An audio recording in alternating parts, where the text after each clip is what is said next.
Alors, madame la ministre, le vendredi 21 mai, vous avez annoncé débloquer, 8 millions d'euros d'aide humanitaire à destination de la bande de Gaza. C'est d'abord une nouvelle positive évidemment pour les Gazaouis qui sortent, éreintés de ce nouvel, engrenage de violence qui a fait 253, victimes selon un bilan qui reste quand même difficile, à établir, dont 66, enfants.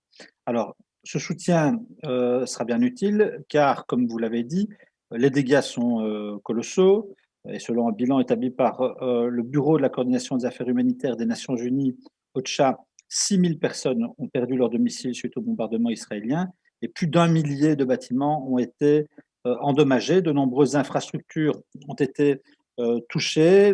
OCHA alerte par exemple sur les 800 000 habitants sur un total de 2 millions, presque la moitié, qui aujourd'hui se trouvent sans accès pérenne à l'eau potable. Et en plus d'avoir rencontré des représentants d'organisations partenaires afin de préciser les besoins actuels et d'y répondre au mieux, vous avez également indiqué que ces 8 millions d'euros seraient, et je cite votre communiqué, le point de départ d'un programme de coopération en cours d'élaboration axé sur l'emploi et la formation dans la région. Alors, je partage, et mon groupe partage bien entendu, votre constat quand vous affirmez que les jeunes de Gaza doivent avoir de nouvelles perspectives. Ça paraît être la moindre des choses.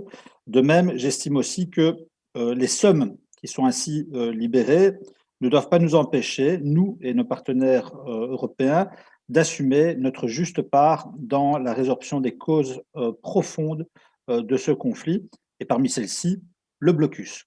Et sa levée est plus que jamais nécessaire. On en a parlé hier dans le cadre de la présentation que j'ai pu faire de mon texte. Et comme vous le savez, j'ai en effet déposé une proposition de résolution à ce sujet. Alors voici mes questions, Madame la Ministre. Quelles seront les modalités pratiques du versement et dans quel délai sera-t-il effectué?